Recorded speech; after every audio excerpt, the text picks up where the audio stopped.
바이올린 중에서 스트라디 바리우스라는 바이올린이 세계 명품 중에 명품이답니다. 스트라디 바리우스는 1644년도에 이탈리아에서 태어났고 그가 일생 동안 1100점 정도의 바이올린을 만들었습니다. 현재 이 세계에 남아있는 악기가 한 600점 정도 된답니다. 1971년도에 이 바이올린 하나가 팔렸는데 2억 6천에 팔렸답니다. 79년이면은 아마 71년이면은 몇 채 아파트 값은 될 것 같아요. 1998년도에 런던 경매에서 또 팔렸는데 약 20억 팔렸고, 몇 년 전에는 4개가 한꺼번에 묶여져서 스트라디 바리우스의 이 바이올린이 팔렸는데 무려 650억에 팔렸다는 그런 기사가 있습니다. 이 사람은 태어나서 이 바이올린 만드는데 일생 장인으로 살았고, 자기의 정성과 기술과 장인의 혼을 불어넣어서 작품 하나하나를 이렇게 만들었다, 그렇게 말을 합니다. 그분이 만든 스트라디 바리의 어떤 바이올린은 소리의 아름다움도 있지만은 아무리 먼 곳에 있어도 그 소리가 굉장히 아름답게 멀리 전달이 잘 된다, 그렇게들 말을 합니다. 그래서 그런지 이 바이올린을 갖고 싶어하는 바이올린 연주자들의 꿈은 항상 있었다 싶습니다. 그런데 이 스트라디 바리우스처럼 일생 동안 하나의 명품을 만든 사람이 있는데 그 명품 하나를 만들었습니다. 그가 누구인가? 솔로몬이고, 솔로몬이 만든 것이 무엇인가? 그 일생 중에 하나님의 성전을 만들었습니다. 이 스트라디 바리우스가 만든 이 바이올린 기능하고 또 같이, 또 솔로몬이 만든 성전의 가치와 또 기능을 살펴볼 때 많은 차이가 있습니다. 음악을 통해서 많은 사람들이 감동을 주고 위로를 주고 힘을 주는데, 스트라디 바리우스의 악기가 사용이 된다면은 솔로몬이 만들었던 이 성전의 기능은 그것을 훨씬 뛰어넘어서 그 성전에 하나님이 계시고, 그리고 그 성전에 나온 모든 사람들이 재용서받고 구원을 받는 그러한 기능을 하는 것이 바로 솔로몬의 성전입니다.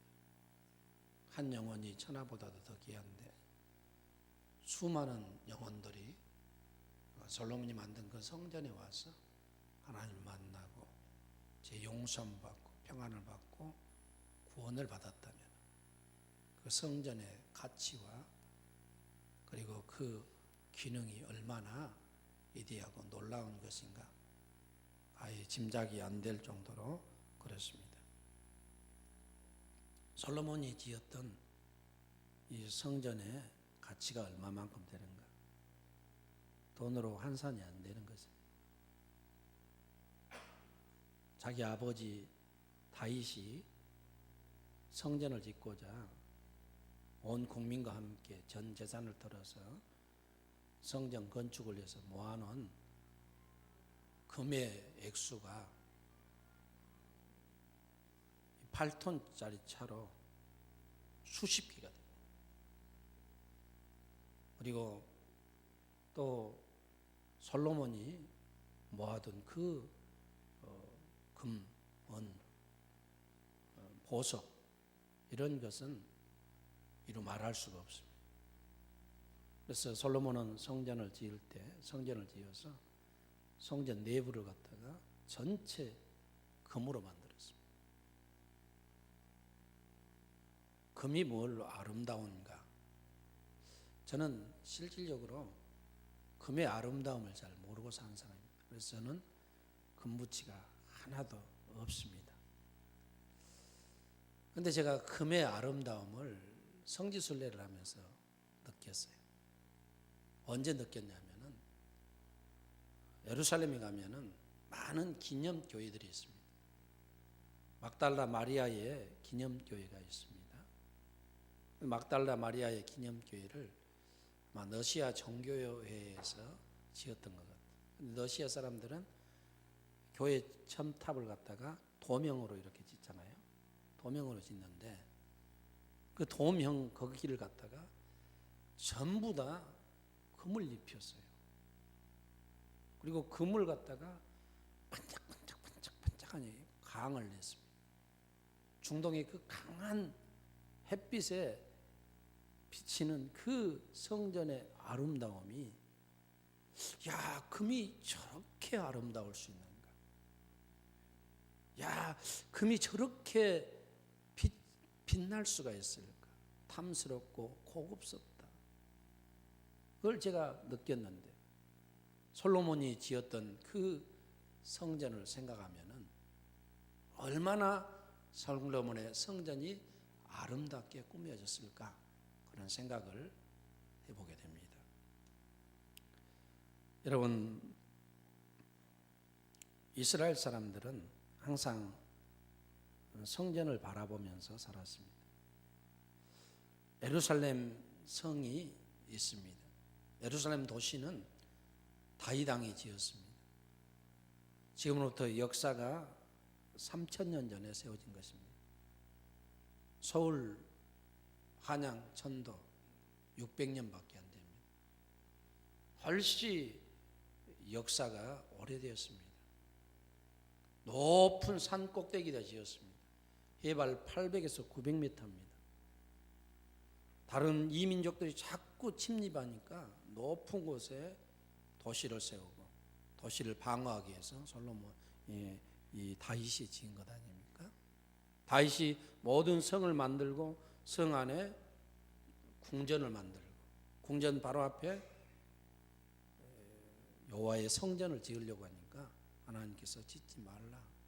너는 군인이어서 너무나도 많은 사람을 죽였다. 내 손에 피가 많다. 너희 아들 솔로몬이 지을 것이라고 해서 다윗은 모든 것을 지을 것을 준비했다가 못 짓고 자기 아들에게 짓도록 넘겨줬습니다. 아들이 거기에 더해서 짓게 됩니다. 솔로몬의 부가 얼마나 많은가. 현대 지금 세계 최고의 부자가 누굽니까? 빌 게이츠라고 합니다. 빌 게이츠도 솔로몬의 금은 보화를 따라올 수가 없다는 겁니다. 역사상 솔로몬부터 더 많은 부를 가진 사람이 없습니다. 그 솔로몬이 거기에다가 성전을 지었습니다. 그리고 그 성전에 헌당식을 합니다. 성막에 있던 법궤를 가지고 와서 지성소에 안치를 합니다. 그리고 휘장으로 가렸습니다. 그리고 이 성전은 하나님의 것입니다. 하나님의 집이라고 하면서 하나님 앞에 봉헌하는 봉헌 예배를 드립니다. 오늘 그 말씀들이 이 8장, 7장에 나와 있습니다. 온 백성들을 다 불러 모았습니다. 제사장들이 나왔습니다. 장로들이 나와서 솔로몬 앞에 섰습니다. 솔로몬이 그들에게 교훈을 합니다. 그리고 그들을 위해서 축복합니다. 그리고 그가 성전에 들어가서 하나님 앞에 기도한 내용이 오늘 본문에 기록이 되어 있는 것입니다. 그래서 그 성전에서 이 솔로몬이 이 성전을 바라보면서 기도를 하게 되는데, 특별히 이스라엘 사람들은 이 성전, 솔로몬이 지었던 이 성전을 항상 바라봐요. 바라보는 이유가 무엇인가? 8장 11절에 보면 여호와의 영광이 여호와의 전에 가득함이었다, 그렇게 말합니다. 솔로몬이 성전을 지어놓고 봉헌할 때 하나님이 거기에서 임재하셔서 그 성전 안에 여호와의 영광이 가득했다라고 말하고 있습니다. 또한 13절에 보게 되면은 주를 위하여 계실 전을 건축하였사오니 주께서 영원히 거하실 거처 처소가 이곳이 될 것입니다라고 이제 솔로몬이 말합니다. 또한 16절, 18절, 20절 보면 내 이름을 둘 만한 집이라고 말합니다. 여러분의 집에 문패가 있습니다.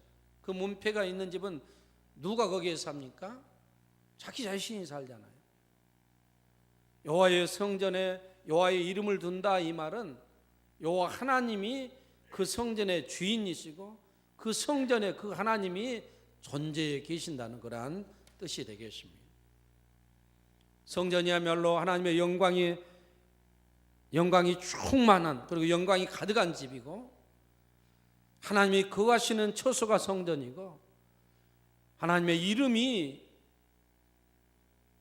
계신 것이 바로 여호와의 성전이 되겠습니다. 그래서 이스라엘 사람들은 항상 자기 집보다도 성전을 더 사랑했습니다. 성전을 더 귀하게 여겼습니다. 그들은 기도하러 자기 집에서 기도하기보다는 할 수만 있으면 성전에 올라가서 기도했습니다. 1년에 최소한 남자는 3번 이상 성전에 찾아와서 기도했습니다. 도저히 성전에 찾아가서 기도하지 못할 사람은 성전이 있는 쪽을 향하여 손을 들고 날마다 기도했던 사람들이 이스라엘 사람들이었습니다. 그 대표적인 예가 다니엘이라고 볼 수가 있습니다. 다니엘은 남방 유다가 멸망할 때 바벨론의 포로로 젊은 청소년 때에 끌려갔습니다. 바벨론의 나라에 살고 있습니다. 성전이 있는 자기의 나라로 가고 싶어도 노예로 잡혀갔기 때문에 올 수가 없습니다. 그곳에서 하나님의 은혜를 입어서 그가 총리가 되었습니다. 그런데 총리의 자리를 자기의 민족이 뺏기고 다른 이방, 이 포로가 차지한 것에 대해서 불만이 사람들이 많습니다. 어떻게 해서라도 다니엘을 갖다가 제거하고 싶은데 그에게 찾아보려고 해도 비리가 없습니다. 빈틈이 없습니다. 그래서 그들이 꾸며낸 계략이, 다니엘은 항상 예루살렘을 향해서 하루에 3번씩 기도한다는 것을 아는 것입니다. 그리고 그들이 왕에게 음모를 꾸며서 제출합니다. 왕이 앞으로 몇 월 며칠부터 한 달 동안은 왕 외에 다른 신에게 절하는 사람은, 예배하는 사람은 사자굴에 갖다 넣읍시다. 왕이 가만히 생각해 보니까 자기에게만 절한다, 자기에게만 겸비한다. 고려대 그 시대에는 왕을 신으로 생각했습니다. 그래서 우쭐해서 그래 좋다 그리고 그들이 올린 그 안에 대해서 자기의 도장 어인을 찍었습니다. 전국에 방이 다 붙였습니다. 솔로몬이 이 다니엘이 그것을 압니다.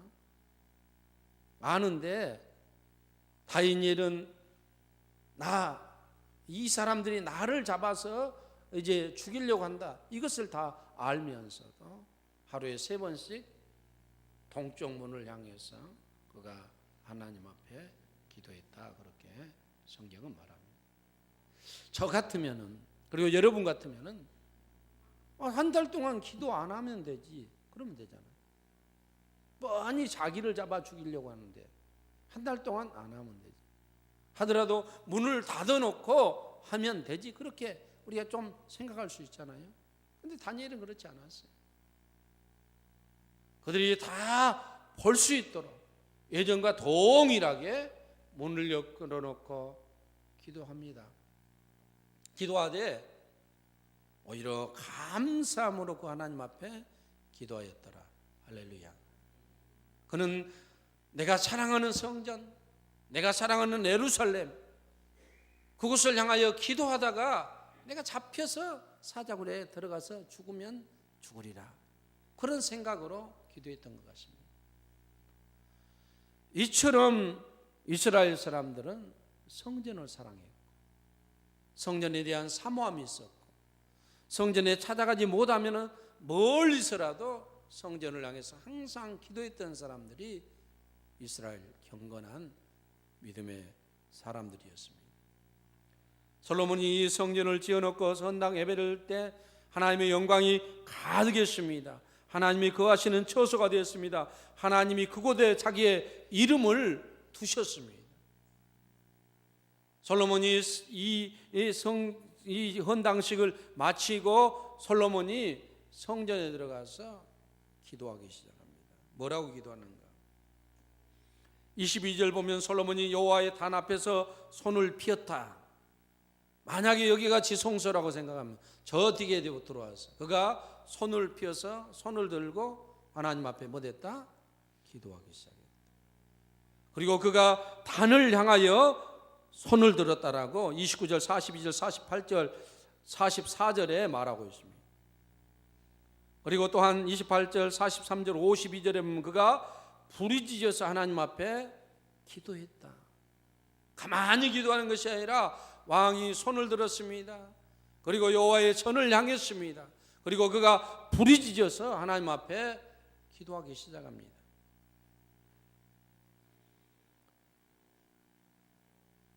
또 56절인가 거기를 읽어보면 그가 무릎을 꿇고, 무엇을 꿇고? 무릎을 꿇고. 왕은 절대 무릎을 꿇는 일이 없습니다. 모든 백성들이 무릎을 꿇지 왕은 무릎을 꿇는 일이 없습니다. 그러나 솔로몬은 겸손한 마음을 가지고 만왕의 왕 되신 하나님 앞에 무릎을 꿇고 겸손한 자세로 기도한 줄로 믿습니다. 그가 그렇게 기도했던 것은 시편 3편 4절에 보면은 내가 나의 목소리로 여호와께 부르짖으니 그 성산에서 응답하시도다. 우리가 우리의 목소리로 그 성산을 향해서 하나님이 거하시는 그 거룩한 산을 향해서 기도하게 되면 하나님이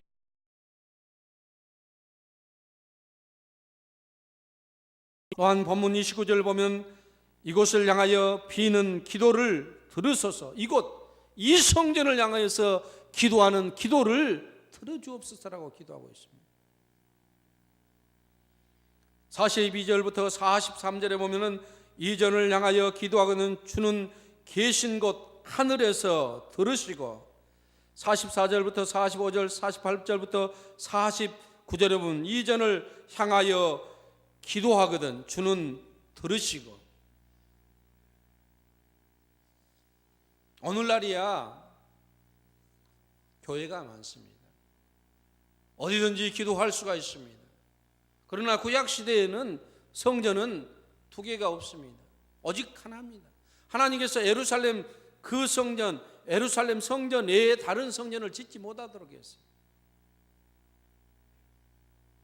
그래서 이스라엘 사람들은 항상 그곳에 나와서 기도했고 못 가면 그곳을 향해서 기도했던 것입니다. 오늘날 우리가 어디든지 기도할 수가 있습니다. 내 가정에서도 내 안에 성전 삼으신 주님이 계시기 때문에 어디든지 기도할 수 있지만은 그러나 제 목사로서 생각할 때 우리가 내 침상에서 내 삶의 현장에서 길을 가다가 어디서도 우리가 기도가 가능하지만은 그러나 기도가 가능한 모든 장소들이 있지만은 그럼에도 불구하고 가장 기도의 최적의 장소는 예배당인 줄로 믿습니다. 우리 주님도 말씀하시기를 내 집은 만민이 기도하는 집이라. 할렐루야. 하나님 앞에 나와서 여러분들이 솔로몬처럼 기도하고 솔로몬이 말했던 것처럼 그 약속을 믿고 하나님 앞에 손을 들고 무릎을 꿇고 겸손하게 나와서 기도하면은 하나님이 여러분의 기도를 들어주실 줄로 믿습니다. 솔로몬이 구체적으로 기도한 내용이 무엇인가? 34절에 보면은 백성의 죄를 사하여 주시옵소서. 그 열조가 주신 땅으로 돌아오게 하옵소서라고 기도합니다. 하나님, 우리의 백성들이 죄를 지었거든 이곳에 나와서 기도하면 그들의 죄를 용서하시고, 우리의 열조들이 잘못해서 우리의 백성들이 멀리 흩어져서 타국에 있다 할지라도 그들이 그곳에서 기도하면 그들을 이곳으로 돌아오게 하여 주시옵소서. 또한 35절 36절에 보게 되면 비가 이 땅에 오지 않아 이 땅이 메마를 때에 그들이 성전을 향하여 기도하거든 비를 내려 주시옵소서. 37, 39절에 보면 기근과 재앙이 계속 될 때에도 그들이 기도하거든 응답해 주시고 그 기근을 해방시켜 주시옵소서.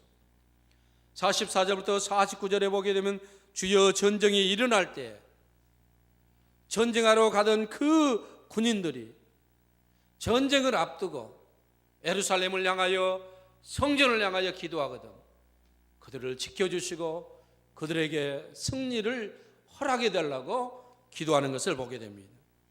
심지어 이방 사람들이 하나님의 크신 능력과 권능과 기적을 알고 이곳에 와서 이 성전을 향하여 기도하거든 그들이 우리가 하나님을 경외함같이 그들도 하나님을 경외하게 하시고 모든 만민이 주를 경외하도록 주여 모든 백성들에게 축복해 달라고 기도하는 내용이 오늘 성경에 기록이 되어 있습니다. 43절 52절에는 주께서 부르짖는 대로 주께 부르짖는 대로 이루어 주시옵소서. 52절에는 주께 부르짖는 대로 들으시옵소서. 성전에 나와서 부르짖는 대로 들으시고 부르짖는 대로 응답해 달라고 솔로몬이 하나님 앞에 나와서 성전을 지어놓고 자기 백성을 위해서 기도하는 내용을 보게 됩니다. 사랑하는 성도 여러분들이요, 저와 여러분들이 기도할 처소가 많이 있지만은 그래도 이곳에 나와서 왕이신 나의 하나님 내가 주를 높이고 영원히 주의 이름을 송축하리라는 이러한 말로 하나님을 찬송하고 이전에 나와서 이 성전에 계시고 이 교회에 계신 우리 하나님 앞에 손을 들고 기도하시면 하나님 반드시 여러분의 기도를 다 들으시고 하늘문을 여시고 축복해 주실 줄로 믿습니다. 저와 여러분들이 이전에 나와서 기도하게 되면 하나님은 반드시 들어주시고 우리들을 복 주시되 우리의 삶에 하나님의 만남을 통해서 성령의 충만함을 허락해 주실 줄로 믿습니다.